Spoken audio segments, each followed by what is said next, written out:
बेटियों के पीले हाथ करने की एवज में गरीब परिवारों से करोड़ों रुपए जमा कराने वाले गिरोह की मुसीबत बढ़ती हुई नजर आ रही है। सीआरपीएफ सेवानिवृत्त कमांडो हिदायत खान कांग्रेस नेता ने इस मामले में एसपी नरेंद्र सिंह बिजारनिया से लेकर उपायुक्त धीरेंद्र खटकटा तक को शिकायत दे दी है। इतना ही नहीं, शुक्रवार को हिदायत खान कमांडो व उनके सहयोगी ने उपायुक्त धीरेंद्र खटकटा के माध्यम से मुख्यमंत्री हरियाणा को ज्ञापन भेजकर शादी कराने वाले गिरोह के सदस्यों पर कार्रवाई करने की मांग की है।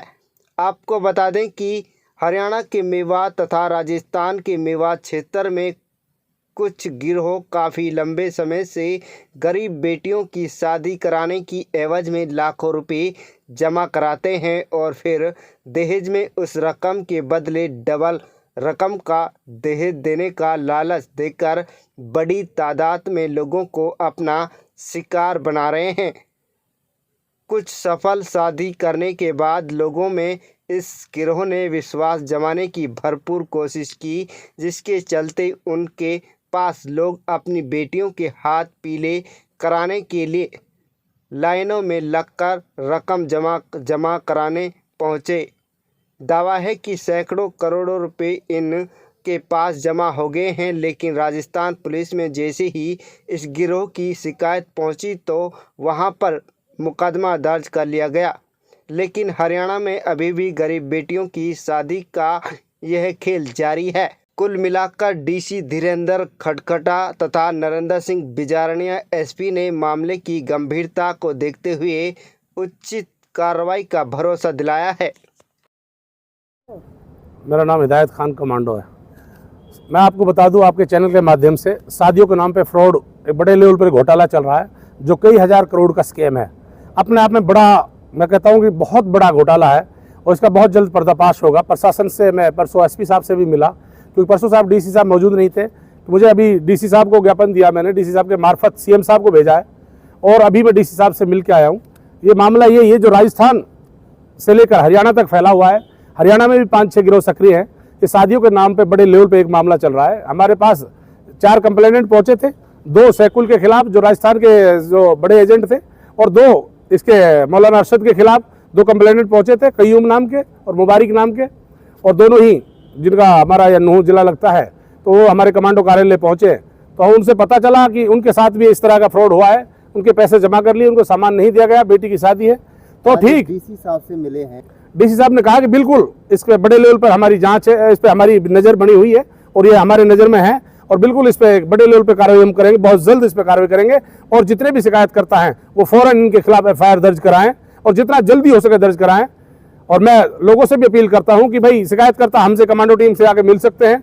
जिनका भी हरियाणा के अंदर किसी भी एजेंट ने, किसी गिरोह ने पैसा जमा कर लिया और सामान नहीं दिया है या पैसा नहीं मिला, वो फौरन आए और मुकदमा दर्ज करा अपने अपने थानों में। अरशद जो मौलाना जारी की है उन्होंने, उस वीडियो को लेकर आप क्या कहना चाहेंगे? उस वीडियो को मैं ये कहना चाहता हूं कि अब वो सफाई दे रहा है कि मैं एक एक आदमी का पैसा चुकाऊंगा, सबकी शादी कराऊंगा, सबको पैसा दूंगा। तो मैं यही कहना चाहता हूं कि उसके गुमराही में ना आए, आप मुकदमा दर्ज कराएं, तभी जाकर ये पैसा मिलेगा। अदरवाइज ये लोग फिर रास्ता कोई नया खोज लेंगे। आपको फौरन सभी जितने शिकायत करता है, जितने पीड़ित है, फौरन मुकदमा दर्ज कराएं, तब जाकर इनका पैसा भी मिलेगा, आगे इनकी शादी और सामान भी जो भी कुछ ऐसा कुछ होगा तो उसका मिल पाएगा। नहीं तो ये लोग कहीं भी फरार हो सकते हैं, भाग सकते हैं, वीडियो तो कहीं से भी कोई बना सकता है। इनको आमने सामने आके मिलना चाहिए और शिकायतकर्ताओं की शिकायत दूर करनी चाहिए। बिल्कुल रमजान की वजह से लोग शांत है, इसीलिए लोग सड़कों पर नहीं है, कहीं ना कहीं लोग परेशान है। ईद के बाद बड़े लेवल पर बिल्कुल हम एसडीएम से परमिशन लेकर बड़े लेवल पर पूरे शिकायतकर्ताओं के साथ मैं संघर्ष करूंगा और एक एक शिकायतकर्ता के पैसे दिलाने की हम लोग कोशिश करेंगे। आवाम से भी अपील करते हैं कि जिम्मेदार लोग आगे आओ और इस तरह के स्कैम को ना चलने दें, क्योंकि ये मौलानाओं के नाम पे एक बड़े भेड़िए के रूप में आदमी घूम रहा है। मैं बड़े उलेमाओं से गुजारिश करता हूं, क्योंकि हम तो जाहिल हैं, हम अनपढ़ लोग हैं, हमें इतने बड़े आलिम नहीं है, हम इसके बारे में बयान तो नहीं दे सकते इस चीज को लेकर, उलेमा को लेकर। लेकिन मैं अपील करता हूं जिम्मेदार लोगों से, चाहे हमारे मौलाना राशिद मील खेड़ा साहब है, चाहे मुफ्ती जाहिद साहब है, बड़े उलेमाओं से मैं आपसे कहता हूं, मीडिया से गुजारिश करता हूं, आप बड़े आलिमों पे जाओ और इसके बारे में पता करो ये उलेमा है या नहीं है, ये आलिम है कि नहीं है। मुझे नहीं लगता कि आलिम ऐसा नहीं कर सकता, और ऊपर से रमजान का महीना सवाल ही पैदा नहीं उठता है, जाहिल भी नहीं कर सकता। आखिर ये लोग किस रूप में, किस भेड़िए के रूप में घूम रहे हैं, इनके खिलाफ सख्त कार्रवाई होनी चाहिए। बिल्कुल जैसे लोगों से हालात से पता चल रहा है, लोगों के फोन आने शुरू हो रहे हैं, तो उससे पता चल रहा है कि कोई जेवरात बेचा है, किसी ने ब्याजू पैसा लिया है, किसी ने पंजाब में जाकर बण काटा है, किसी ने कहीं कैसी मजदूरी की है। कहीं न कहीं इसमें परेशान गरीब लाचार मजदूर वो लोग हैं जिनके पास पहले से कोई बंदोबस्त नहीं था और वो लालच में आ गए। उनको ऐसा लगा कि मेरी बेटी भी किसी दूसरे के घर में जाके खुशहाल रहे, तो उनका दर्द से साफ झलकता है कि वो लोग बेघर हो गए हैं, उनका आज कोई संभालने वाला नहीं है। बिल्कुल रिश्ते खराब हुए हैं, डेट बढ़ रही है, डेट पे डेट पड़ रही है। ऐसा भी एक वाकयात आया, उस लड़के ने कहा कि रिश्ता हमारी बहन का बिगड़ गया, लेकिन सामान का वादा किया है, सिर्फ सामान की वजह से हम कंप्लेंट नहीं दर्ज करा रहे हैं। अभी एक दो बंदे और भी आए थे खेड़ा गांव से, तो उन्होंने कहा कि हमारी बहन का भी रिश्ता बिगड़ गया। तो ऐसे केस बहुत हो रहे हैं, क्योंकि समय पे बारात तय कर दी जाती है और इनकी तय के अनुसार ही वो सामान के ऊपर बात होती है, फिर ये लोग नखरे करने शुरू हो जाते हैं, उनके रिश्ते बिगड़ जाते हैं। बड़ा हालात और जलालत फैल रही है बहन बेटियों की।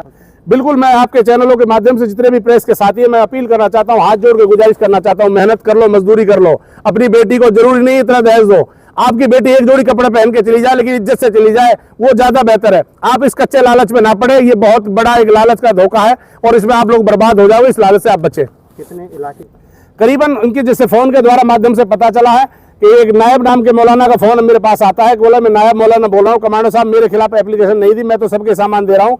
तो उसने फिर तारीफ की खुद ही अपने आप में, उसने कहा फोन में, मेरे पास रिकॉर्डिंग है कि हम 4000 शादियां करा चुके हैं। आप सोचिए, जो आदमी कह रहा है मैं 4000 करा चुका हूँ, 4000 एवरेजन आप लगा लीजिए, एक आदमी से 1-1.5 लाख रुपए लिया जाता है, 1.5 लाख, तो 4000 का आप 1.5 लाख से इंटू कर लीजिए, कितने हजार करोड़ का घोटाला है।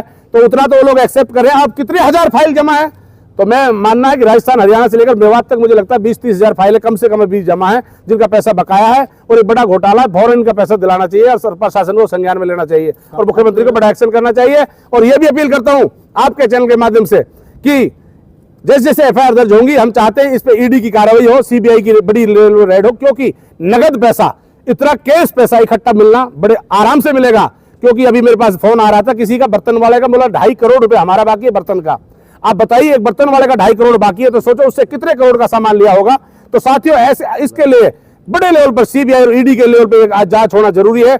ये मेवात को बर्बाद कर देगा। आप सोचिए, इतने हजार करोड़ों से मेवात में यूनिवर्सिटी बनाई जा सकती थी, सैकड़ों स्कूल बनाए जा सकते थे, मेवात को आगे तरक्की की तरफ ले जाया जा सकता है। इतने बड़े लेवल का घोटाला हुआ है, इस पर बड़े लेवल पर कार्रवाई हो। अंतिम क्षण तक हमारी लड़ाई जारी है, जब तक इनके खिलाफ मुकदमा दर्ज, इस्लाह पीछे ना पहुंचे या गरीबों को पैसा ना मिल जाए।